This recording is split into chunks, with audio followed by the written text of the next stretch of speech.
In the era of intervention, Teddy Roosevelt did not want to expand the American land, so he came up with a policy of intervention in Central America. This policy protected American banks and investors' economic interests, and the Panama Canal was built to help with the economic reasons. The Roosevelt Quarterly was like an international police power that protected other countries from the European empires in the Western Hemisphere. Roosevelt was later convinced that financial instability would soon lead to intervention from the Old World. To prevent this intervention, Teddy used the military to intervene in the countries. In Mortal Imperialism, Wilson wanted to teach the countries in Latin America the lessons of democracy, and to achieve this, he encouraged the exporting of American goods and investments. Another thing that Wilson believed was that businessmen were meant to carry liberty and justice. This policy produced more military interventions in Latin America than any president before him. Wilson was a major preoccupation for Mexico, where the revolution overthrew a dictatorship. Wilson did not try to help Mexico fight Huerta by preventing Huertas from getting weapons in Veracruz, but the Mexicans attacked the U.S. troops. Wilson never was able to capture Villa.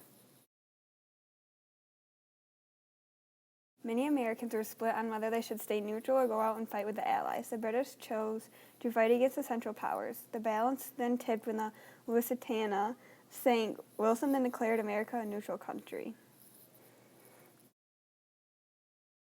Wilson ended up winning the election by 23 electoral votes. Germany then called for warfare against ships going from the British Isles, and American merchants were attacked. The Germans sank the British ship Lusitania that broke the diplomatic relations with Germany.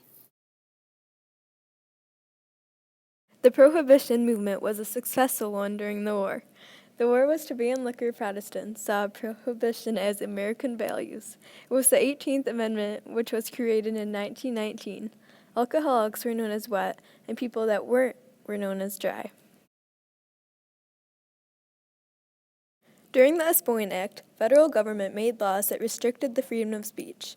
It prohibited spying, interfering with draft, and military operations. Eugene Debs was convicted for making an anti-war speech and ran for president in prison. Harding released him. Wilson stressed the equality of nations. Large and small ideals went all over the world, hundreds of letters, petitions, and declarations addressed to President Wilson, and they ended up at the Paris headquarters. American troops confronting in Europe, and how in 1918 American repulsed against Germans near Paris. Many people died. It was also a turning point for the Allies in World War I, which included Britain, France, Italy, Russia, and the USA. The battles were between the US and Germany. Union leagues and loyal publications of pro-war opinion. Also in 1917, the declaration of war was condemned by the socialists and industrial workers, and for the war, Wilson created Committee of Public Information. Lastly, it talks about how America needed to take arms and defend liberty.